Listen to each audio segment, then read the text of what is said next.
Hello everyone, welcome to Pharmarox YouTube channel. Pharmarox के YouTube educational channel में आपका स्वागत है। In today's video lecture we will study in detail about the hospital formulary. तो pharmacy practice या फिर hospital pharmacy जो हमारा सब्जेक्ट है उसमें ये काफ़ी इम्पोर्टेंट टॉपिक है कि क्वेश्चन आता है कि right A short note on A hospital formulary, और क्वेश्चन ऐसे भी पूछा जाता है कि right in a brief regarding the hospital formulary. तो ज़रूरी है हॉस्पिटल फॉर्मूलरी को डिटेल में समझना, एज वेल एज काफ़ी इम्पोर्टेंट टॉपिक है फार्मेसी प्रैक्टिस सब्जेक्ट में से कि हर बार अलग अलग एग्जाम्स के अंदर ये क्वेश्चंस या फिर ये टॉपिक में से क्वेश्चंस पूछे जाते हैं। तो हॉस्पिटल फॉर्मूलरी क्या है, किस तरह से वो डेवलप होती है, उसका कंटेंट क्या है एंड उसकी ज़रूरियात क्या है, what is the main requirement to develop this hospital formulary, तो सभी को हम डिटेल में डिस्कस करेंगे। तो शुरू करते हैं आज के लेक्चर में। So that be updated with pharma knowledge, for that subscribe the channel and press on the bell icon and never miss any video of Pharmarox. Pharmarox का study material, test series, video lecture वगैरह Pharmarox की app ऊपर से आपको मिल जाएगा। So download करिए app Pharmarox Android application on Google Play, Apple iPhone app on app store. Get the links in a description box. So like that you will find out the study material, also the test series, video lecture and study material on the app. So get this facility on the app FarmaRocks Android application on Google Play as well as Apple iPhone app on App Store. तो Apple iPhone as well as App Store दोनों पर से आपको ये जो app है मिल जाएगी। तो अभी डाउनलोड करिए app Pharmarocks. Gate the links in description box. So hospital formulary. तो हॉस्पिटल फॉर्मूलरी समझने से पहले आपको पता होना चाहिए कि व्हाट इज हॉस्पिटल। तो हॉस्पिटल मतलब कि it is a health care institution providing patient treatment, कि हॉस्पिटल के अंदर स्पेशली पेशेंट की ट्रीटमेंट की जाती है। एंड ये भी एक टाइप की इंस्टीट्यूशन है, बट उसको हम कहते हैं हेल्थ केयर। हेल्थ केयर के साथ हम उसको एसोसिएट करते हैं, उसके साथ उसको जोड़ते हैं कि हॉस्पिटल, तो उसकी जो मेन सर्विस है वो है हेल्थ केयर सर्विसेज। एंड उसके लिए ज़रूरत पड़ती है specialise and train medical staff चाहिए आपको, दवाइयों के लिए मेडिसिन्स का प्रॉपर डिस्पेंसिंग एंड डिस्ट्रीब्यूशन के लिए चाहिए फार्मासिस्ट, नर्सिंग स्टाफ चाहिए आपको, एंड सबसे ज़रूरी medical equipments to cure the patient, कि पेशेंट की केयर करनी है और साथ में पेशेंट को क्योर करना है। तो उसकी जो भी डिसीज़ है, डिफेक्ट है, डेफिशिएंसी है या फिर डिसऑर्डर है, उसको अच्छे से हमें क्योर करना है। तो इसी के लिए कोई भी जो पर्सन है वो हॉस्पिटल की विज़िट करता है और वहाँ पे उसको प्रॉपर हेल्थ केयर फैसिलिटीज़ मिलती है, और उसको देने के लिए वहाँ पे प्रॉपर स्टाफ भी होता है कि जिसको हम कहते हैं मेडिकल स्टाफ, साथ में pharmacist, nursing staff and equipment. अब हॉस्पिटल फार्मेसी की जो फार्मेसी अवेलेबल है विद इन द हॉस्पिटल, कि हॉस्पिटल के अंदर ही जो फार्मेसी है कि जो रन करते हैं प्रोफेशनल फार्मासिस्ट, के जिनके पास प्रॉपर लाइसेंस भी है, नॉलेज भी है एंड प्रॉपर क्वालिफिकेशन है to sell, distribution and dispensing of a medicines. तो जब प्रैक्टिस आप करते हो फार्मेसी की विद इन द हॉस्पिटल, उसको कहा जाता है hospital pharmacy and under the supervision of professional pharmacist. तो फार्मासिस्ट के जिसके पास क्वालिफिकेशन है डिग्री या डिप्लोमा इन फार्मेसी का, साथ में रजिस्टर फार्मासिस्ट है in state pharmacy counselling and have a licence and knowledge to sell, distribution and manufacturing of a medicines. तो अब बात है हॉस्पिटल फॉर्मूलरी की। तो उससे पहले हमें पता होना चाहिए कि व्हाट इज फॉर्मूलरी। तो फॉर्मूलरी के बारे में एक बेसिक कॉन्सेप्ट मैं आपको बता देता हूँ कि फॉर्मूलरी है क्या। तो formulary is an official authorise publication. यहाँ पे समझिए ये एक टाइप का ऑफिशियल और ऑथोराइज क्या है, पब्लिकेशन। जब पब्लिकेशन वर्ड आता है उसका मतलब कि पब्लिश हुआ कोई बुक या फिर एक टाइप का डिक्शनरी पे कह सकते हैं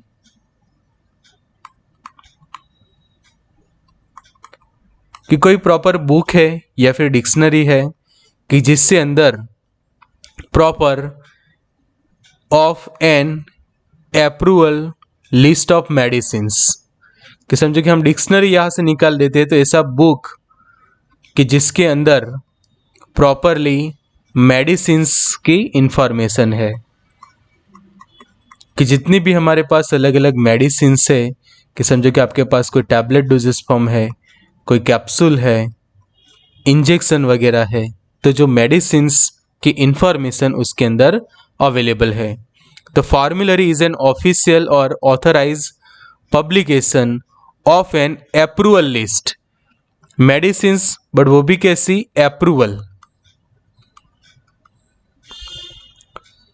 तो अप्रूवल मतलब कि जो गवर्निंग बॉडीज होती है कि like USFDA, United state food and drug administration, उसके बाद इंडिया के अंदर भी हम देखें तो सीडेस्को। तो अलग अलग जो ऑथराइजिंग बॉडीज होती है वो क्या करती है, हमारे ये जो मेडिसिन है उनको अप्रूवल करने का काम करती है। तो लिस्ट ऑफ मेडिसिन, पर ऐसी मेडिसिन की लिस्ट बट वो प्रॉपर अप्रूवल है। For use in hospital, hospital को के अंदर यूज करने के लिए, a group of hospitals, a society, a state और अ रीजन और अ कंट्री और अ नंबर ऑफ कंट्रीज। समझिए कि ये फॉर्मूलरी का जो पूरा हम एरिया देखें तो एरिया किसी हॉस्पिटल के लिए भी सीमित रह सकता है, नंबर ऑफ हॉस्पिटल्स के लिए भी हो सकता है। ऐसे बहुत सारे हॉस्पिटल्स की चेन हो तो हॉस्पिटल चेन्स, पूरी एक सोसाइटी, स्टेट, रीजन या फिर पूरी एक कंट्री या फिर बहुत सारी कंट्रीज के भी ये फॉर्मूलरी हो सकती है। कि जैसे हम देखते हैं किसी भी कंट्री का अपना खुद का एक फार्माकोपिया होता है कि जिसके अंदर सभी अलग अलग मेडिसिन की तो इन्फॉर्मेशन होती है, प्लस साथ में जो किस तरह से कोई मेडिसिन का ऐसे किया जाता है, एनालिसिस रिलेटेड भी उसके अंदर इंफॉर्मेशन होती है, ऑफिशियल जो इवेल्यूशंस परफॉर्म किया जाता है उसकी भी डिटेल होती है। बट ये जो फॉर्मूलरी है उसके अंदर मेनली डील्स करता है लिस्ट ऑफ मेडिसिन। तो ये वर्ड आपको खास पकड़ के रखना है कि व्हाट इज फॉर्मूलरी। सबसे पहले तो formulary is equal to list of approval medicine. तो यहाँ पे ये कॉन्सेप्ट समझना जरूरी है कि जो मेडिसिन ट्रायल में होती है, कि जब हम देखते हैं कि क्लिनिकल ट्रायल के अलग अलग जो फेजेस होते हैं उसमें जब ये मेडिसिन होती है तो वो इसके लिस्ट में नहीं होती, बट क्लिनिकल ट्रायल के फेजेस जो होते हैं उनको पास करने के बाद जो भी मेडिसिन होती है वो प्रॉपरली किसी अप्रूवल बॉडी के द्वारा अप्रूवल होने के बाद जो है वो फॉर्मूलरी के अंदर इंक्लूड की जाती है। तो यहाँ पे एक टर्म खास ध्यान रखना है कि लिस्ट ऑफ मेडिसिन, बट कैसी मेडिसिन की जो प्रॉपर अप्रूवल की गई है। कि कई बार कोई मेडिसिन, समझो कि कोई मेडिसिन है कि इंडिया के मार्केट के अंदर अप्रूवल है बट यूएस एफडीए के अंदर या फिर यूएस के मार्केट में वो अप्रूवल नहीं है, तो वो मेडिसिन जो है वो सिर्फ इंडिया के मार्केट में होगी, तो वो इंडिया की जो फॉर्मूलरी होगी उसके अंदर वो लिस्ट में होगी, बट यूएस के लिस्ट में वो नहीं होगी बिकॉज वहाँ पे वो अप्रूवल नहीं है। इवन जो मेडिसिन बैन कर दी जाती है वो भी ये फॉर्मूलरी में से रिमूव कर दी जाती है। तो ये कॉन्सेप्ट खास पकड़ के रखो आप कि formulary is equal to list of approval medicine. आगे सीखते हैं उसके बारे में। Manual contents clinically oriented pharmacological information summarise about the selected drugs. कि ऐसा मैनुअल कि अप्रूवल लिस्ट ऑफ मेडिसिन की जो समझे कि आपने उसकी सॉफ्ट कॉपी बनाई है तो वो हो जाएगा उसका ई पब्लिकेशन, एंड उसकी हार्ड कॉपी बनाई है तो उसकी हार्ड कॉपी कि जो हम कहते हैं पेपर बैक वर्जन, तो वो दोनों पब्लिकेशंस कि जिसको आप कह सकते हैं उसके मैन्युअल्स। तो clinically oriented pharmacological information summarise about selected drugs, जो भी ड्रग्स उसके अंदर होती है उसकी फार्माकोलॉजिकल इंफॉर्मेशन खास उसके अंदर प्रॉपरली स्टोर की जाती है एंड उसके अंदर पब्लिश की जाती है properly with all the references, also with proper data. It also include the administrative and regulatory information, ये भी समझिए administrative and regulatory information related to the prescribing and dispensing of the drug। तो ये था formulary के बारे में basic concept कि जब आपका ये कॉन्सेप्ट क्लियर हो जाए तभी आपको लेक्चर के अंदर आगे सीखना चाहिए। तो फिर से एक बार ये पॉइंट पर खास ध्यान रखो कि अप्रूवल लिस्ट ऑफ मेडिसिन्स और ऑफिशियल और ऑथराइज पब्लिकेशन, तो इसीलिए मैं पॉइंट्स अच्छे से आपके लिए ये स्लाइड में से हाईलाइट कर रहा हूँ। तो ये ही आपको स्टार्टिंग में खास अच्छे से याद रखना है कि जो फॉर्मूलरी है हमारी ऑफिशियल ऑथोराइज पब्लिकेशन है, कि जो येलो कर रहा हो वो पॉइंट आप खास ध्यान रखो, official publication, approval list of medicines, ये पॉइंट आपको कभी भी नहीं भूलना है, and a group of hospital या फिर सोसाइटी स्टेट और रीजन के लिए, एंड मैनुअल कंटेंट करता है फार्माकोलॉजिकल इंफॉर्मेशन कि यहाँ पे ये इंडियन फार्माकोपिया से या फिर कोई भी फार्माकोपिया से कैसे थोड़ा अलग पड़ेगा। तो यहाँ पे सिर्फ हम उसकी जो फार्माकोलॉजिकल इंफॉर्मेशन है उसके ऊपर सबसे ज़्यादा फोकस करते हैं, and also include the administrative and regulatory information related to the prescribing and dispensing of drug। तो जो मेडिसिन को हम प्रिस्क्राइब करते हैं या फिर डिस्पेंस करते हैं उसके रिलेटेड भी इंफॉर्मेशन यहाँ पे हम स्टोर करते हैं। तो ये जो है ये स्लाइड का आप स्क्रीनशॉट जरूर से ले सकते हैं कि जो आपके बेसिक कॉन्सेप्ट के लिए आपको याद रखना है। आगे बढ़ते हैं लेक्चर के अंदर।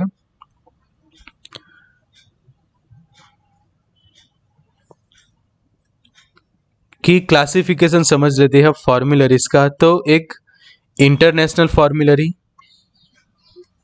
कि जो इंटरनेशनल लेवल पे होती है कि ये जो फॉर्मूलरी जो तैयार होती है वो इंटरनेशनल फॉर्मूला होती है कि वो फॉर्मूलरी को एक से ज़्यादा कंट्रीज़ के अंदर पब्लिश किया जाता है। कि समझो कि एक ऐसी फॉर्मूलरी बनाई है कि जिसके अंदर वो जो है वो इंडिया में भी पब्लिश है,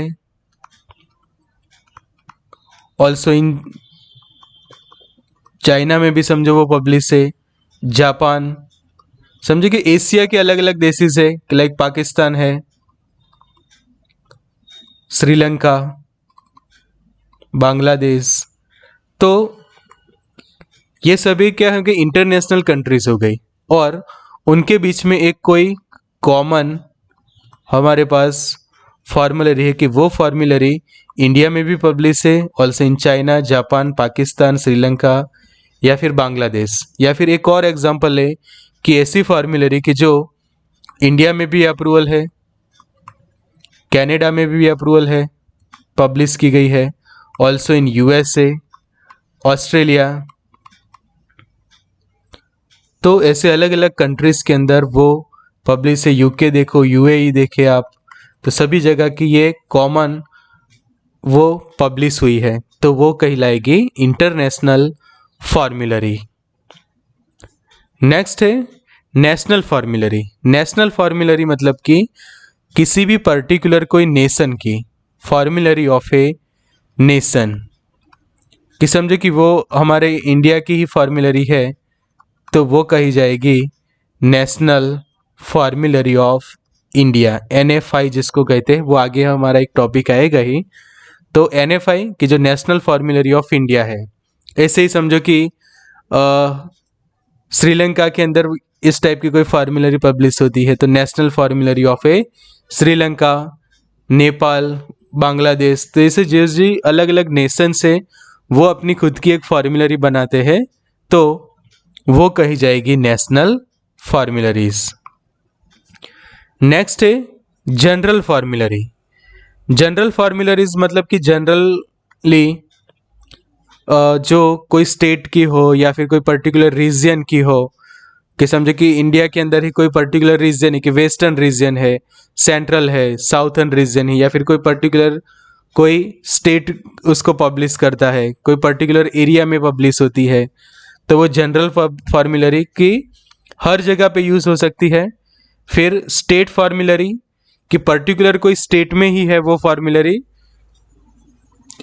वो फिर समझे कि गुजरात की फार्मूलरी तो गुजरात की ही है, फिर उसके अंदर महाराष्ट्र में जो कुछ मेडिसिन है उसके शायद लिस्ट में हो सही और ना भी हो। Joint फार्मूलरी and hospital फार्मूलरी। जॉइंट फार्मूलरी मतलब कि अलग अलग जो है कि समझे कि अलग अलग नेशंस की फार्मूलरी जॉइंट हो, स्टेट की जनरल फार्मूलरीज, तो इस तरह से वो जॉइंट। और सबसे इम्पोर्टेंट है ये हॉस्पिटल फार्मूलरी कि जो कोई पर्टिकुलर कोई हॉस्पिटल डिज़ाइन करता है, कोई particular hospital related to hospital only, कि ये जो फार्मूलरी है कि आपके पास ये पूरा एक फार्मूलरी है कि जिसके अंदर मेडिसिन्स का प्रॉपरली लिस्ट है, कि लिस्ट ऑफ मेडिसिन, और वो भी कैसे मेडिसिन्स की जो अप्रूवल की गई है, list of the approved medicines की जैसे तैयार होगी ये फार्मूलरीज। तो अब समझते हैं हॉस्पिटल फार्मूलरी को। तो the hospital फार्मूलरी is a list of pharmaceutical agent with its important information which reflect the current clinical views of medical staff. Clinical views of medical staff, अब समझो कि कोई हॉस्पिटल के अंदर पेशेंट आता है तो उसके लिए जो हम ट्रीटमेंट करते हैं तो वो अलग अलग ट्रीटमेंट्स जो हम करते हैं वो कहे जाएंगे उसके क्लिनिकल व्यूज। क्लिनिकल व्यूज कि जो भी हमें ज़रूरत है पेशेंट के लिए, कि समझे कि कोई पेशेंट के लिए टैबलेट की ज़रूरत है, कैप्सूल की ज़रूरत है, इंजेक्शन की ज़रूरत है, कोई पाउडर की ज़रूरत है, तो ये हो गए हमारे ये लिए अलग अलग क्लिनिकल व्यूज़ कि आप कौन से वे को चूज़ करके कि आप उसको टैबलेट डोजेस फॉर्म देते हैं, कैप्सूल देते हैं, इंजेक्शन या फिर पाउडर।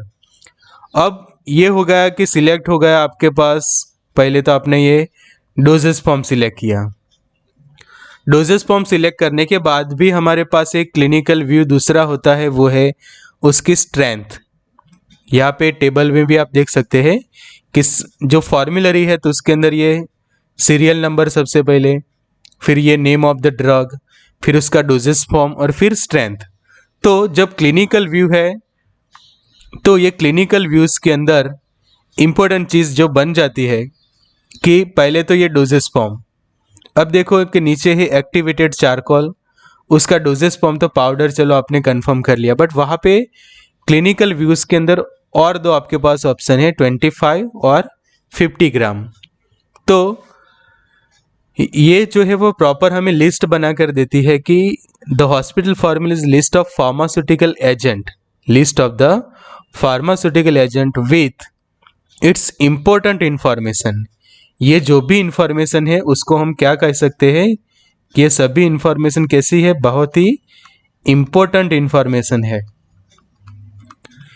कि ये इंफॉर्मेशन हॉस्पिटल के अंदर होना बहुत ही ज़रूरी है, कि आईएमपी इंफॉर्मेशन हम उसको कह सकते हैं कि बहुत ही इंपॉर्टेंट इंफॉर्मेशन ये कि प्रॉपर आपके पास लाइन लिस्टिंग है मेडिसिन्स की जो आपकी हॉस्पिटल में भी अवेलेबल है, और उसको क्लिनिकली आपको कौन से तरह कैसे यूज़ करना है, कैसे यूज़ करना है, वो प्रॉपर आप कर सकते हैं। Hospital formula is a continually revise compilation of pharmaceutical doses agent. Revised compilation word पे आप खास ध्यान रखो। कंपाइल किया है हमने यहाँ पे सब इंफॉर्मेशन, कौन सी इंफॉर्मेशन हमने कंपाइल की है, तो नेम ऑफ ड्रग है, उसके साथ उसकी दूसरी इंफॉर्मेशन, उसका डोजेस फॉर्म भी हमने कंपाइल करके रखा है, as well as we have also compile the strength. कि यहाँ पे लिखा है क्लोरप्रोमेजिन, तो वो है इंजेक्शन फॉर्म में है, और उसका लिखा है कि 25 mg पर ml, और वो जो एम्प्यूल है वो 10 ml का एम्प्यूल आपको मिलेगा, और उसके 1 ml के अंदर 25 mg जितनी ड्रग है।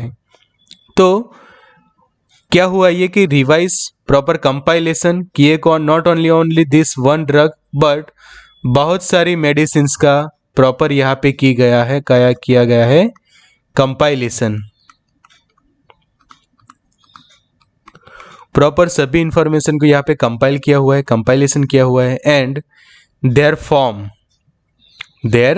फॉर्म ये तो हो गया एजेंट। नेम ऑफ ड्रग मतलब कि एजेंट, फॉर्म मतलब कि डोजेस फॉर्म इंजेक्शन में है, टैबलेट में है, पाउडर है, कौन से टाइप का है कि या फिर सबलिंगुअल टैबलेट है, तो टैबलेट में भी टाइप लिखना जरूरी है, क्योंकि GTN ग्लिसरीन ट्राइनाइट्रेट की जो टैबलेट होती है वो सबलिंगुअल टैबलेट होती है, स्पेशली चेस्ट पेन के अंदर हम सबसे ज़्यादा उसको प्रिस्क्राइब करते हैं। तो जो करंट क्लिनिकल व्यूज़ होता है मेडिकल स्टाफ का, उनको भी ये आसानी होती है कि कौन सी मेडिसिन, यहाँ पे तो सिर्फ ये लिस्ट है, प्लस ज़रूरी होती है लिखना उसके फार्माकोलॉजिकल एक्शन, साथ में जो भी कोई लेटेस्ट रिसर्च हुआ है तो वो भी इसके अंदर ऐड किया जाता है कि कोई नया रिसर्च आर्टिकल पब्लिश हुआ है ये मेडिसिन के ऊपर, नए रिसर्च हुए हैं, तो वो सभी इंफॉर्मेशन भी आप इसके अंदर प्रॉपर अपडेट करते रहते हैं, कि जिसको करते हैं हम अपडेट ऑफ हॉस्पिटल फॉर्मूलेट। कि हॉस्पिटल फॉर्मूले एक ऐसी चीज़ है कि उसको रेगुलरली अपडेट करना भी ज़रूरी रहता है, एंड एज वेल एज सभी इंफॉर्मेशन उसके अंदर अच्छे से स्टोर करना, कि जो एक जेन्युइन इंफॉर्मेशन हो, कि जो सभी के लिए, कि स्पेशली मेडिकल टाइप के स्टाफ के लिए क्लिनिकल व्यूज से बहुत ही इम्पोर्टेंट हो। तो यहाँ पे ये स्लाइड के अंदर जो आपके लिए जो पिन पॉइंट्स है मेन, कि जो आपको याद रखने हैं, तो सबसे पहले तो हॉस्पिटल फॉर्मूलरी, तो आपको ये जो यहाँ पे याद रखना है कि ये एक है list of pharmaceutical agent, list of pharmaceutical agent वो आपको याद रखना है। और ये लिस्ट ये इस तरह से कि name of the drug, doses form और उसका स्ट्रेंथ, और ये जो देख सकते हैं नीचे बहुत सारी मेडिसिन्स प्रॉपर अच्छे से लाइन लिस्टेड की गई है, प्लस रिवाइज्ड कंपाइलेशन, ये खास compilation of pharmaceutical doses agent और उनके फॉर्म्स भी, कि कौन से फॉर्म में वो अवेलेबल है तो वो ज़रूरी, और clinical views of medical staff. तो इतने पॉइंट्स आपको ये स्लाइड में से अच्छे से याद रखने हैं। तो हॉस्पिटल फॉर्मूलरी की जो अभी मैंने आपको बताया कि उसके अंदर जो इंक्लूड होता है तो वो रहता है, एक तो सीरियल नंबर आप खास लिखो, मेडिसिन्स का नाम, उसका डोजेस फॉर्म और उसकी स्ट्रेंथ। कि समझे कि आपके पास एसिटाइल सिस्टीन है तो वो पाउडर फॉर्म में है, उसका स्ट्रेंथ आप लिखते हो। एक्टिवेटेड चारकोल है तो कौन सा फॉर्म है आपके पास, पाउडर फॉर्म में है, उसके ये दो strength 25 mg 50 mg। Same like for that adrenaline कि जो इंजेक्शन फॉर्म में है उसका स्ट्रेंथ, कि जिसको हम कहते हैं उसका डोज भी, कि कौन से डोज या कौन से स्ट्रेंथ के अंदर अवेलेबल है वो खास आपको पता होना चाहिए। कि अवेलेबिलिटी कौन से अलग अलग तरीके से, कैल्शियम ग्लूकोनेट तो कितने परसेंटेज अवेलेबल है, तो 10% इंजेक्शन। डोपामाइन ऑल्सो 40 mg पर ml का इंजेक्शन है आपके पास।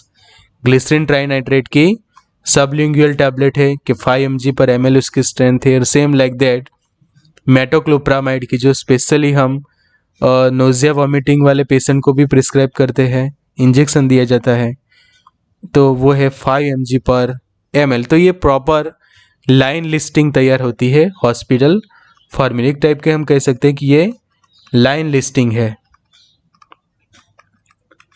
कि proper approval list of medicine. तो ये पॉइंट आपको कभी भी नहीं भूलना है रिगार्डिंग द हॉस्पिटल फॉर्मूलरी। तो अब जानना जरूरी है नेशनल फॉर्मूलरी के बारे में कि ये भी आपके पास एक नॉलेज होना चाहिए रिगार्डिंग नेशनल फॉर्मूलरी। तो it is generally concentrated on available and affordable medicines. ये पॉइंट पे खास पॉइंट रखो, available and affordable medicines that are relevant to the treatment of disease in a particular country। कि कोई particular country इसको जब publish करती है और क्या करती है, कॉन्सेंट्रेट करती है on available and affordable medicines. पहला जो हमें फोकस करना है वो है अवेलेबिलिटी, कि वो मेडिसिन्स हमारी कंट्री में अवेलेबल है या नहीं। और सेकंड चीज़ है अफोर्डेबल। अवेलेबल तो हो बट अफोर्डेबल ना हो तो क्या करना, बराबर। कि जो भी कोई क्लास है अलग अलग, कि समझो कि कोई रिच क्लास के व्यक्ति है, कोई मिडिल क्लास है या फिर कोई पुअर क्लास है, तो ऐसा नहीं कि सिर्फ रिच क्लास के अंदर जो आते हैं वो ही उसको अफोर्ड कर सके, बट वो मेडिसिन है वो सभी लोगों के लिए अफोर्डेबल हो सके, कि कोई भी क्लास का जो पर्सन है उसको परचेस कर सके, ऐसी उतनी अफोर्डेबिलिटी होनी चाहिए।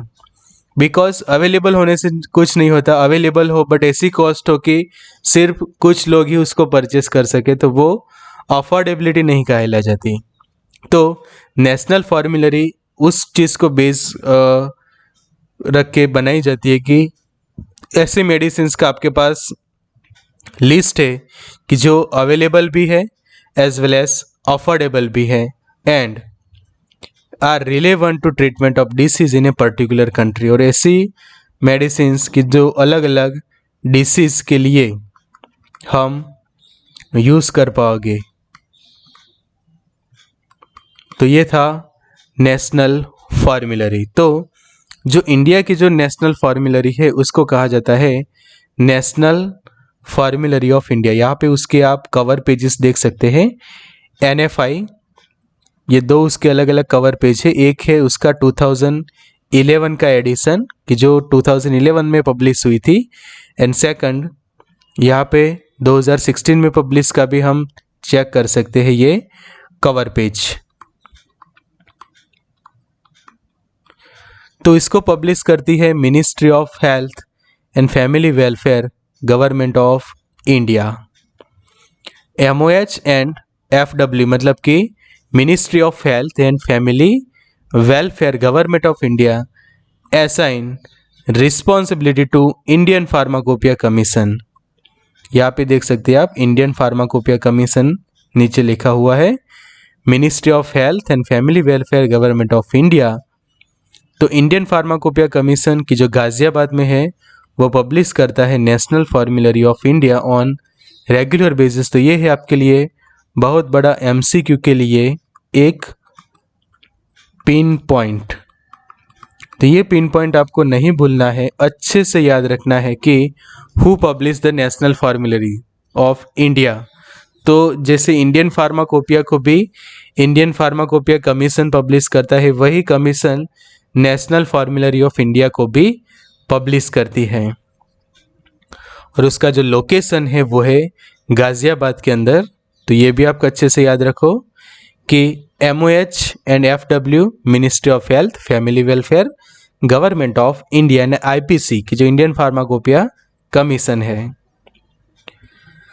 तो थोड़ा हिस्ट्री जान लेते हैं जो नेशनल फॉर्मूलरी ऑफ इंडिया है। तो national formulary of India 1960 is the first edition, National Formulary of India 1966 is the second edition, 1979 is the third edition, 2011 is the fourth, and 2016 is the fifth and current edition. तो ये point आपके लिए बहुत ही important यहाँ पे मैं लिख ही लेता हूँ आपके लिए, वेरी वेरी मोस्ट IMP कि जो हम लिखते हैं ना VVIPs, तो VVIPs के लिस्ट में ये रहेगा आपके लिए ये स्लाइड। तो जरूर से उसका स्क्रीनशॉट ले ही लीजिए आप, या फिर आपकी कॉपी के अंदर भी ये पॉइंट जो है वो आप अच्छे से लिख लीजिए। तो फिर से समझिए, 1960 NFI का फर्स्ट एडिशन रिलीज हुआ, खास अच्छे से national formulary of India NFI के ये है अलग अलग एडिशंस। तो जब आप ये हाईलाइटेड वाला भी स्क्रीनशॉट ले सकते हैं, 1960 फर्स्ट एडिशन, 1966 तो उसका सेकंड एडिशन आया, 1979 तो उसका थर्ड एडिशन, उसके बाद 2011 के अंदर फोर्थ एडिशन, एंड 2016 के अंदर उसका फिफ्थ की जो करंट एडिशन है। तो नेशनल फॉर्मूलरी ऑफ इंडिया की ये है प्रॉपर हिस्ट्री। अब जो हमें जानना है हॉस्पिटल फॉर्मूलरी के बारे में डिटेल में, तो hospital formulary generally concentrate on medicines that are relevant to particular hospital organisation. तो अब ये जो बात है ये खास अच्छे से आपको ध्यान रखनी है कि हॉस्पिटल फॉर्मूलरी जो है, कि समझे कि NFI तो आपके पास अवेलेबल है, NFI आपके पास अवेलेबल है कि वो NFI के अंदर सभी A to Z जितने भी इंडिया के मार्केट में available medicines plus with price सभी मेडिसिन्स इसके अंदर लिस्टेड है। बट बात आती है ये hospital formulary generally concentrate on medicines that are relevant to the particular hospital organisation. Relevant होना मतलब कि सूटेबल वर्ड उसके लिए काफ़ी सेट कर सकते हैं कि hospital formulary generally concentrate on the medicines that are suitable to particular hospital organisation. कि NFI के अंदर तो सभी A to Z है विथ प्राइस, बट कुछ मेडिसिन ऐसी है कि समझे कि ये हॉस्पिटल के लिए रिलेवेंट नहीं है, या फिर उनको वो मेडिसिन रिलेवेंट नहीं लगती, या फिर उनको वो मेडिसिन यूज़ नहीं करनी है, तो वो NFI में से ही लिस्ट लेंगे, रेफरेंस लेंगे, बट वो मेडिसिन उनके अंदर इंक्लूड नहीं करेंगे। तो वो वही मेडिसिन के ऊपर कॉन्सेंट्रेट करेंगे कि वो मेडिसिन उनकी हॉस्पिटल के लिए रिलेवेंट है। तो ये पॉइंट सबसे पहले इंपॉर्टेंट बनता है, रिलेवेंट वर्ड खास यहाँ पे आपके लिए बनेगा पिन पॉइंट। नेक्स्ट है hospital formulary is the list of the medicines including important medicines, their doses form and dose, also about the side effect. तो यही जो टेबल है हमारे पास, कि हमारे पास यहाँ पे सीरियल नंबर है, नेम ऑफ ड्रग है, डोजेस फॉर्म है और उसकी स्ट्रेंथ है। तो एक और मैं समझे कि बाजू में एक और कॉलम बना दूंगा कि वहाँ पे मैं इंक्लूड कर दूंगा उसकी ADR या फिर साइड इफ़ेक्ट। तो जो समझो कि एसिटाइलसिस्टीन की जो भी साइड इफ़ेक्ट नोटेड होती है, एक्टिवेटेड चारकोल की, एड्रेनालिन, तो सभी एक और यहाँ पे लिस्ट बन जाएगा कि इम्पोर्टेंट मेडिसिन्स का तो है ही, उसका डोजेस फॉर्म भी है, डोज भी लिखा है, एंड हम एक और चीज़ इंक्लूड कर देंगे साइड में, उसकी साइड इफ़ेक्ट। तो हॉस्पिटल फॉर्मूलरी की एक हिस्ट्री जान लेते हैं कि the first scientific hospital formulary, the first scientific hospital formulary in India was published in 1968 by Pharmacy Department of CMC Vellore. ये पॉइंट आपके लिए मल्टीपल चॉइस क्वेश्चन का पिन पॉइंट है। ये पिन पॉइंट आपको अच्छे से जो है वो याद रखना है। फिर से समझिए, first scientific hospital formulary in India was published in 1968 में by CMC वेल्लूर। और CMC वेल्लूर का कौन सा डिपार्टमेंट? तो pharmacy department of CMC Vellore. तो ये पॉइंट इसीलिए मैं आपके लिए हाईलाइट कर रहा हूँ, तो वो आपको अच्छे से याद रखना है कि the first hospital formulary of India, Bharat की सबसे पहली हॉस्पिटल फॉर्मूलरी की जो डेवलप की गई या फिर पब्लिश की गई 1968 के अंदर pharmacy department of CMC Vellore. ये बात हो रही है हॉस्पिटल फॉर्मूलरी की, ये हम NFI की बात नहीं कर रहे हैं। ओके, तो ये डिफरेंस आपको जरूर से याद रखना कि NFI की जो नेशनल फॉर्मूलरी ऑफ इंडिया है, हमारे भारत की मेन फॉर्मूलरी की जो IPC पब्लिश करती है, Indian pharmacopoeia commission, under proper supervision and guidance of ministry of health and family welfare, government of India. But ये बात है कोई पर्टिकुलर हॉस्पिटल के फॉर्मूलरी की, और सबसे पहले 1968 के अंदर pharmacy department of CMC Vellore ने उसको पब्लिश किया। Then the first hospital formally for a government teaching hospital. तो MCQ आपको किस तरह से पूछा था है वो याद रखना है आपको कि first hospital formally for a government teaching hospital. तो 1997 के अंदर 1997 के अंदर गवर्नमेंट मेडिकल कॉलेज त्रिवेंद्रम, कि जिसको हम तिरुवनंतपुरम भी कहते हैं, तो वहाँ पे डेवलप की गई। तो ये दोनों पॉइंट्स आपको बहुत ही अच्छे से याद रखने हैं। ये point number 1 and this is the point number 2। तो ये देख सकते हैं आप CMC वेल्लूर का बिल्डिंग, ये वाला, this is the CMC Vellore, और ये है entry gate medical college Thiruvananthapuram की government medical college as well as hospital Thiruvananthapuram या फिर त्रिवेंद्रम का, ये है उनका एंट्री गेट। तो ये था history regarding the hospital formulary. तो both question are most IMP for you. 1968 scientific hospital formulary, ये वर्ड आपको पकड़ना है, scientific and government teaching hospital formulary. तो उस वक्त ये त्रिवेंद्रम वाला राइट आंसर रहेगा। तो hospital formulary is the list of medicines including important ancillary information related to toxicity, unwanted side effects, beneficial effect of some drugs which are considered most useful and safe in patient care by hospital। beneficial effect कि जब कोई drug आप single देते हैं या फिर कोई combination में देते हैं, तो जब बेनिफिशियल इफेक्ट डेवलप होती है ड्रग्स की, तो उसको भी हम कंसिडर करते हैं most useful and safe in patient care by that hospital. कि समझो कि कोई कॉम्बिनेशन ये हॉस्पिटल रेगुलरली यूज़ कर रही है और वहाँ पे मेडिकल कॉलेज भी है, रिसर्च भी हो रहे हैं, तो उसके बेनिफिशियल जो इफ़ेक्ट है वो भी नोटेड डाउन किए जाएंगे, उसके रिलेटेड वेरियस रिसर्च पेपर भी पब्लिश किए जा सकते हैं, और उसके बाद वो जो इन्फॉर्मेशन है वो ड्रग फॉर्मूलरी के अंदर भी आप इंक्लूड कर सकते हो, और उसकी जो नोट डाउन है वो NFI भी करेगा कि जो हमारा नेशन का मेन फॉर्मूलरी है।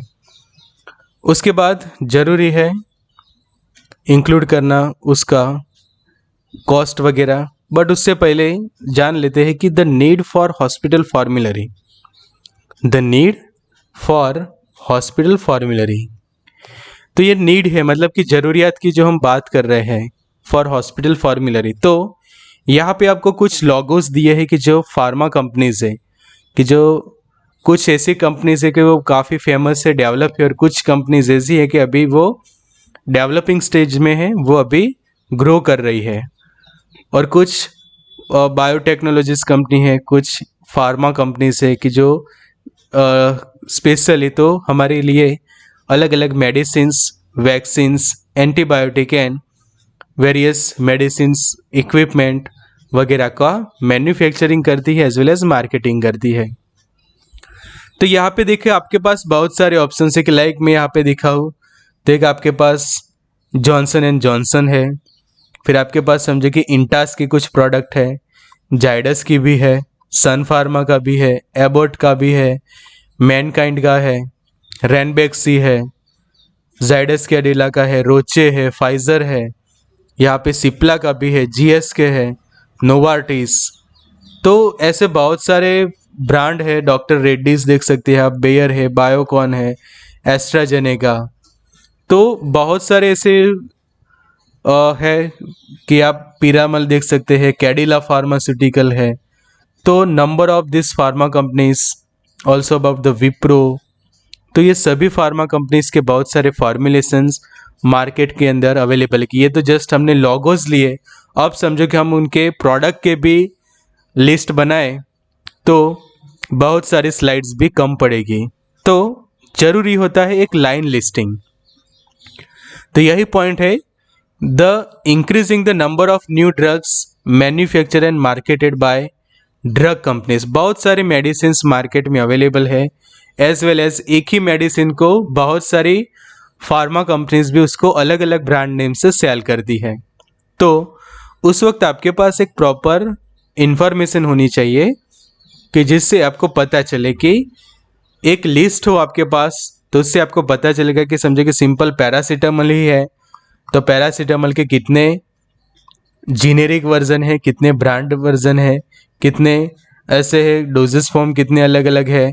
तो वो आपके पास समझो कि लिस्टिंग हो पूरा पैरासीटामोल का, तो पैरासीटामोल से पूरा आपका 1 या 2 पेज इजीली भर जाएंगे, बिकॉज उसके जीनेरिक वर्जन्स, ब्रांड नेम प्लस उसके डोजेस की, पैरासीटामोल की सिरप भी आती है, इंजेक्शन भी होते हैं, टैबलेट भी होती है, कैप्सूल डोजेस फॉर्म में भी अवेलेबल होता है। तो जब एक ही drug multiple doses form as well as brands, और समझो कि सिरप में भी कोई सिरप ऐसे कि जाइडस बनाता है, वही सिरप शायद इंटास भी बनाता हो, एबॉट भी बनाता हो।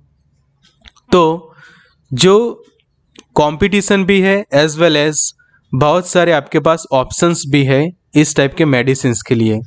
तो इतने सारे मैन्युफैक्चर से प्रॉपर उनका मार्केटिंग होता है, तो increasing complexity of on towards effect of modern potent drug, newer sales promotion strategies of pharmaceutical industries and the public interest in getting possible health care at lowest possible cost। कि आपके पास समझो कि ये 5 अलग अलग फार्मा कंपनीज है, just consider कर दे। एक मैनकाइंड का फॉर्मुलेशन है, एक एबॉट का भी है, इंटास का है, जाइडस का है एंड सन फार्मा।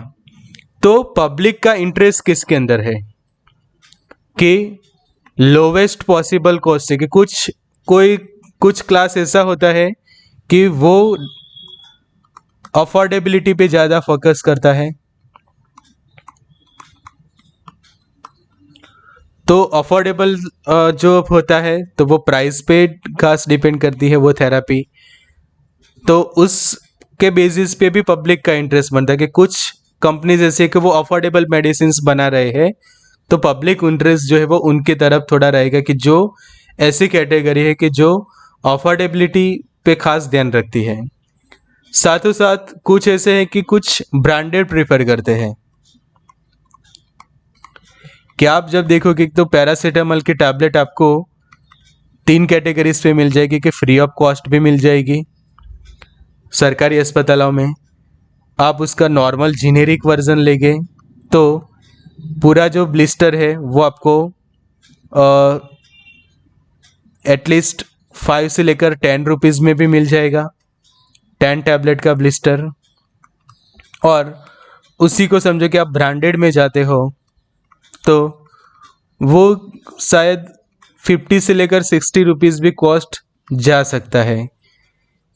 तो ये है बात कि public interest in getting possible health care at lowest possible cost. तो जब आपके पास फॉर्मूलरी के अंदर ये सभी इंफॉर्मेशन है कि generic version, price list, branded also price list, उनके कंपेरिजन्स, वगैरह ब्रांड्स के साथ, तो हॉस्पिटल के लिए भी एक आसान हो जाता है कि कौन से मेडिसिन पेशेंट्स ज़्यादा प्रीफर कर रहे हैं, कौन सा उसका डोजेस फॉर्म पॉपुलर है और कौन सी मेडिसिन को लेना वो पसंद करते हैं। तो उसके बेसिस पे वो प्रॉपर फिर आगे उनकी स्ट्रेटजीज बना सकते हैं। तो अब ऑब्जेक्टिव्स क्या है हॉस्पिटल फॉर्मूलरी डेवलप करने के लिए। तो सबसे पहले तो हॉस्पिटल फॉर्मूलरी के अंदर होने चाहिए इंफॉर्मेशन ऑन ड्रग की इंफॉर्मेशन वो होनी चाहिए सेंटर में। क्या फॉर्मूलरी डिजाइन कर रहे हैं तो उसके सेंटर में होनी चाहिए ड्रग और उसकी इंफॉर्मेशन, ड्रग सेंटर में और उसकी इंफॉर्मेशन। उसके बाद जो भी हॉस्पिटल है उसकी पॉलिसीज एंड प्रोसीजर, कि जो भी हॉस्पिटल है उसके पॉलिसीज क्या है, प्रोसीजर्स क्या है, वो भी ऐड करना जरूरी है। And special information about the drug, कि ड्रग की proper information, special information also about the hospital policies and procedures and also about the information on drug. तो शुरुआत करते हैं पहले पॉइंट से कि जो कंटेंट है हॉस्पिटल फॉर्मूलरी का। तो hospital formulary should consist of 3 main part. Hospital formulary में 3 पार्ट होते हैं। सबसे पहला information on hospital policies and procedures concerning drug, कि ड्रग के रिलेटेड प्लस जनरल जो कोई भी हॉस्पिटल है उनकी जो पॉलिसीज है, किसी मेडिसिन को लेकर, किसी थेरापीज को लेकर, कोई ट्रीटमेंट को लेकर, तो उसकी प्रॉपर पॉलिसीज। उसके बाद ड्रग प्रोडक्ट की लिस्टिंग एंड तीसरी चीज़ है स्पेशल इंफॉर्मेशन। तो ये जो हमने 3 मेन पार्ट्स कहे वो आपको याद रखना है मल्टीपल चॉइस क्वेश्चंस के लिए, कि the hospital pharmacy should be consist of which main part हो। ये 3 ऑप्शन हो और नीचे एक डी ऑप्शन दिया हो, ऑल ऑफ दी अबव। तो यही पॉइंट आपके लिए बन जाएगा मल्टीपल चॉइस क्वेश्चन। बट जरूरी है आपको याद होना चाहिए पहले तो, कि जब आपको याद होगा कि ये 3 इंफॉर्मेशन होगी तो तब भी आप ये डी वाला ऑप्शन सिलेक्ट करोगे, वरना आप कंफ्यूज हो जाओगे कि हॉस्पिटल फॉर्मूलरी है तो लाइन लिस्टिंग ही होती है, तो आप सिर्फ ऑप्शन बी सिलेक्ट करके आ जाएंगे। बट ऐसा नहीं है, हॉस्पिटल फॉर्मूलरी लाइन लिस्टिंग तो है हमारे ड्रग की, बट साथ में उसके अंदर जब हॉस्पिटल के लिए ये बनती है तो हॉस्पिटल उनके पॉलिसीज एंड प्रोसीजर्स भी उसके अंदर इंक्लूड करते हैं and special information on drug वो भी वो इंक्लूड करते हैं उसके अंदर। तो सबसे पहले है कि हॉस्पिटल के पॉलिसीज एंड प्रोसीजर की जो मेन एडमिनिस्ट्रेटिव होता है या फिर जो अटेंडिंग फिजिशियन होते हैं वो इसके अंदर इन्वॉल्व होते हैं, and pharmacist, PTC committee, pharmacy and therapeutic committee सभी को इन्वॉल्व करके एक पॉलिसीज तैयार करते हैं एंड प्रोसीजर्स तैयार करते हैं। हॉस्पिटल के पूरा एडमिनिस्ट्रेटिव स्टाफ, उनके समझो कि बोर्ड ऑफ गवर्निंग कोई है, ट्रस्टीज वगैरह है, प्लस कोई ट्रस्ट उसको चलाता है तो वो उनके मेंबर्स, तो सभी को वहाँ पे रख के ये इस तरह से एक पॉलिसीज तैयार कर जाते हैं कि जिसके अंदर इंक्लूड है ड्रग के use. Hospital policies and procedures के अंदर ड्रग के use, description of pharmacy and therapeutic committee, उसके बाद हॉस्पिटल रेगुलेशंस अबाउट प्रिस्क्राइबिंग, कि कैसे आप प्रिस्क्राइब करते हो, तो उसका आरएक्स, डिस्पेंसिंग, कौन से फॉर्म में डिस्पेंस करते हो उसको, कि इंजेक्शन, टैबलेट है, कैप्सूल है, तो वो डिस्पेंसिंग उसका, एंड एडमिनिस्ट्रेशन ऑफ ड्रग, कौन से तरह से आप उसको एडमिनिस्ट्रेशन करवाते हो, rules for medical representatives, emergency drug products, also about pharmacy operating procedures and information on using of फार्मूलरी, कि कैसे आप वो फार्मूलरी को यूज़ करोगे वो भी इंफॉर्मेशन। फार्मेसी ऑपरेटिंग प्रोसीजर, कि फार्मेसी कि किस तरह से आप ड्रग स्टोर को ऑपरेट करोगे, वो DSM भी उसके अंदर इंक्लूड हो सकता है कि ड्रग स्टोर मैनेजमेंट या फिर operation of A proper pharmacy. तो ये था पॉलिसीज एंड प्रोसीजर। सेकंड है ड्रग प्रोडक्ट की लिस्टिंग, कि जो रैक्स के अंदर हमने सीखा कि किस तरह से मेडिसिन प्रॉपर डिस्ट्रीब्यूशन होता है। तो डिस्ट्रीब्यूशन तब होगा कि जब प्रॉपर उसके रिलेटेड आपके पास फॉर्मूलरी भी होगी एज वेल एज हॉस्पिटल के पॉलिसीज एंड उसके रिलेटेड प्रोडक्ट की लिस्टिंग। तो फॉर्मूलरी आइटम एंट्रीज जिसके अंदर अल्फ़ाबेटिकली बाय जेनेरिक नेम, कि फॉर्मूलरी जो आइटम्स हैं उनकी entry alphabetically by generic name, कि जैसे आप ये रैक्स के अंदर अल्फ़ाबेटिकली सेटअप करते हो, वैसे जो आपका ड्रग फॉर्मूलरी है, तो ये ड्रग फॉर्मूलरी के अंदर भी जब आप लिस्टिंग करोगे तो अल्फ़ाबेटिकली सबसे ए है, फिर बी वाली मेडिसिन्स, फिर सी, फिर डी, इस तरह से प्रॉपर आप उसका लाइन लिस्टिंग करोगे बेस्ड ऑन अल्फ़ाबेटिकल। उसके बाद alphabetically with in therapeutic class, तो जेनेरिक नेम के बेसिस पे भी उसका आप अल्फ़ाबेटिकली ऑर्डर सेट कर सकते हैं as well as alphabetically with therapeutic class. अब थेरापीटिक क्लास का मतलब ये है कि सेडेटिव्स है, CNS स्टिम्युलेंट है,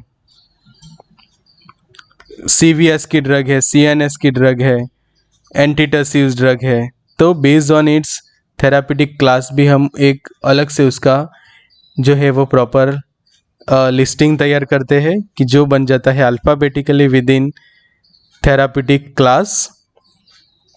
फिर टाइप ऑफ इंफॉर्मेशन कि doses form, strength and packaging. उसके अलावा एक्टिव इंग्रेडिएंट्स, डोजेस फॉर्म की कौन सा डोजेस फॉर्म है, टैबलेट है, कैप्सूल है, इमल्सन है, पाउडर है, इंजेक्शन है, सबलिंगुअल टैबलेट है, बकल टैबलेट है। टैबलेट में भी बहुत सारे वेराइटीज़ है, कैप्सूल है, कैप्सूल में भी सॉफ्ट जिलेटिन है या हार्ड जिलेटिन, तो सब आपको लिखना पड़ता है अच्छे से, as well as strength, packaging की इंफॉर्मेशन, कि पैकेजिंग के अंदर उसकी मैन्युफैक्चरिंग डेट, एक्सपायरी डेट, कि जैसे कोई ड्रग रजिस्टर बनता है वैसे ही ये ड्रग फॉर्मूलरी भी तैयार हो सकती है। फिर एडल्ट डोज कितना, पीडियाट्रिक डोज कितना, वो भी खास। फिर packaging as well as packaging के साथ में एक वर्ड और इंक्लूड कर सकते हैं कि स्टोरेज कंडीशन, कि हॉस्पिटल फॉर्मूलरी के अंदर जो भी लिस्टेड ड्रग है उसको कैसे आप प्रॉपर स्टोर कर सकते हैं। फिर रूट ऑफ एडमिनिस्ट्रेशन एंड सबसे ज़रूरी उसकी कॉस्ट, कि रूट ऑफ एडमिशन कौन से रूट से एडमिटेड की जाती है एज वेल एज उसकी कॉस्ट।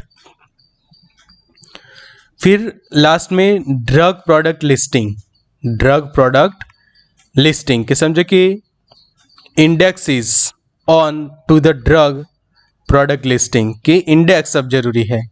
आपने लिस्ट तो बना ली बट समझो कि आपको फाइंड आउट करना है, तो प्रॉपर पेज नंबर आपने लगाए होंगे, इंडेक्स होगी, तो उससे आप इजीली फाइंड आउट कर दोगे। समझो कि डायरेक्टली मुझे कैबरगोलिन को फाइंड आउट करना है, तो कैबरगोलिन पे यहाँ पे सबसे पहले तो मैं कहाँ पे फाइंड करना होगा, कैबरगोलिन है तो मैं ये सी वाला पोर्शन देखूंगा, और सी में भी कैबरगोलिन, तो CA बी, तो CA वाला तुरंत आ जाएगा। तो CA वाली लिस्ट में ABCD के अकॉर्डिंग तो सबसे पहला है ये CAB कैबरगोलिन, और उसके पीछे है उसके पेज नंबर 238 एंड 239 की। जब मैं फॉर्मूलरी ओपन करता हूँ और पेज नंबर 238 या 239 चेक करूँगा तो तुरंत मुझे कैबरगोलिन मिल जाएंगी। सेम लाइक दैट समझो कि मैं डी कार्बेजिन को फाइंड आउट कर रहा हूँ, तो डी वाले सेक्शन के अंदर मैं चेक करूँगा एंड उसके अंदर भी मुझे ये डी कार्बेजिन मिल जाएगी। तो ऐसे ही इंडेक्स इस जेनेरिक नेम के बेसिस पे, ब्रांड नेम के बेसिस पे, थेरापीटिक इंडेक्स एक होनी चाहिए कि एक थेरापीटिक इंडेक्स की CNS स्टिम्युलेंट्स है तो उनके रिलेटेड सभी लिस्टिंग वाली ड्रग्स वहाँ पे मिल जाए इन फार्माकोलॉजिकल इंडेक्स। तो generic name base index, brand name base index, as well as therapeutic index and pharmacological index. तो ये था drug product listing in any hospital formulary. तो इस तरह से इजीली आप इसको समझ सकते हैं हॉस्पिटल फॉर्मूलरी को। और ज़्यादा डिटेल में समझना है तो वो समझिए तीसरा पॉइंट उसका, तो स्पेशल इंफॉर्मेशन। अब आगे जो देखिए वो सब जनरल इंफॉर्मेशन थी कि उसका थेराप्यूटिक यूज, जेनेरिक, ब्रांड, वो कॉमन है।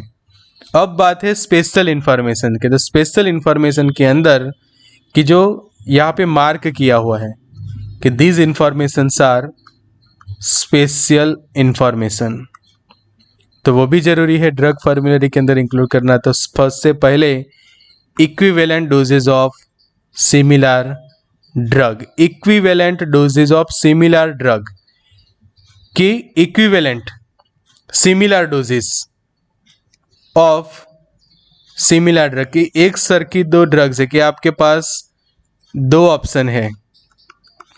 एक ऑप्शन है आइबुप्रोफेन का और दूसरा ऑप्शन है पीसीएम का।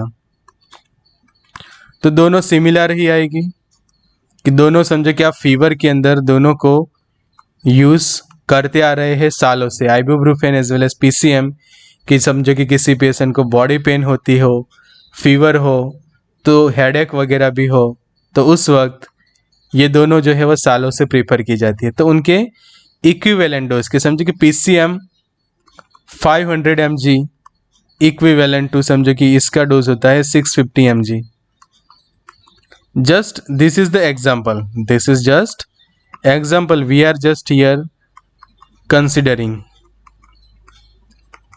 जस्ट कॉन्सेप्ट को समझने के लिए हम यहाँ पे ये चीज़ को कंसिडर कर रहे हैं। तो ये बात है कि इक्विवेलेंट डोजेस लिखना जरूरी है कि जो सिमिलर मेडिसिन होती है। उसके बाद सेकंड, हॉस्पिटल अप्रूवल एब्रीवेशंस की एब्रीवेशन, समझो कि पैरासीटामोल है तो उसके लिए अप्रूवल एब्रीवेशन है सीपीएम, क्लोरफेनाइरामाइन है तो उसके लिए अप्रूवल है सीपीएम, फिर कैल्शियम ग्लूकोनेट इंजेक्शन है तो समझो कि सीजीआई लिखते हैं। तो इस वक्त आपको पता चल जाना चाहिए कि सीजी तो कैल्शियम ग्लूकोनेट इंजेक्शन ही है, तो वो पर्टिकुलर किसी हॉस्पिटल ने अप्रूवल किए हुए एब्रीवेशंस की जो सिर्फ वो हॉस्पिटल यूज़ करते हैं स्पेशली। फिर समझो कि सेट्रीजिन है तो उसके लिए आप सीटी लिखते हो, अथवा तो सीटी जेड लिख लेते हो सिर्फ। तो ऐसे बहुत सारे एब्रीवेशंस होते हैं कि जो कुछ पर्टिकुलर हॉस्पिटल के अप्रूवल होते हैं, तो वो प्रॉपर इंफॉर्मेशन होनी चाहिए हॉस्पिटल फॉर्मूलरी के अंदर। Special information in hospital formulary. Next है rules for calculating paediatric doses, कि जब आपको पेडियाट्रिक डोज भी कैलकुलेट करना है तो उसके रिलेटेड रूल्स, उसके रिलेटेड फार्मूलाज वो भी उसके अंदर इंक्लूड कर सकते हैं। List of sugar free drugs, ये स्पेशल इंफॉर्मेशन है कि आपके पास कौन सी ड्रग्स ऐसी अवेलेबल है कि जो शुगर फ्री है, कि जो डायबिटीज के पेशेंट के लिए भी आप यूज कर सकते हैं। उसके बाद लिस्ट ऑफ डायलाइज पॉइजन्स, डायलाइजेबल की डायलाइजेबल जो पॉइजन्स होते हैं उनका भी आप लिस्ट रखो। Metric conversion table, metric conversion table की जब आपको समझो कि कन्वर्जन्स करना है कि 1 फ्लूइड आउंस है तो उसका इक्विवेलेंट टू होगा 30 ml, 1 FLDR है समझो तो वो हो जाएगा 4 ml हो जाएगा। तो ऐसे कन्वर्जन्स भी आपको पता होना चाहिए। फिर समझो कि पाउंड है तो उसका कन्वर्जन ग्राम के अंदर, किलोग्राम के अंदर। वैसे ही समझो कि कोई सेंटीमीटर है, सॉरी कोई लेंथ है यहाँ पे ml के अंदर है, उसको आपको समझो कि मिनिम्स के अंदर कन्वर्ट करना है। तो ये सब भी आपको वहाँ पे मैट्रिक्स कन्वर्जन टेबल्स ज़रूर से देने चाहिए। नेक्स्ट है पॉइजन कंट्रोल इन्फॉर्मेशंस की बात आती है यहाँ पे स्पेशली एंटीडोट्स रिलेटेड, तो वो and table of drug interactions, तो ये है ड्रग इंटरेक्शंस कि जब दो कॉम्बिनेशंस आप यूज़ कर रहे तो वो सेफ है या नहीं, उसके क्या इफ़ेक्ट है, तो वो सब इंक्लूड किया जाता है ये स्पेशल इंफॉर्मेशन के अंदर। तो ये था हमारा part 1 lecture on this topic hospital formulary. और ज़्यादा सीखेंगे यही टॉपिक के बारे में कि आप कैसे प्रिपेयर करते हैं, कैसे प्लानिंग की जाती है एंड आगे कैसे डेवलप की जाती है हॉस्पिटल फॉर्मूलरी, वो सब सीखेंगे पार्ट 2 वीडियो लेक्चर में of this topic. So till then channel को जरूर से सब्सक्राइब करिए and also press on the bell icon and never miss any video of Pharmarox. Pharmarox का जो मोबाइल एप्लीकेशन है वो ज़रूर से आप यूज़ करिए कि जहाँ पे आपको test series, video lecture and PDFs वगैरह मिल जाएंगे। एंड्रॉयड एप्लीकेशन भी है as well as Apple iPhone app पे भी आप एप्लीकेशन को यूज़ कर पाओगे। लिंक्स दी है डिस्क्रिप्शन बॉक्स में, तो ज़रूर से डाउनलोड करिए आप Pharmarox the way of success, the Android app on Google Play as well as Apple iPhone app on app Store. So good luck and all the best.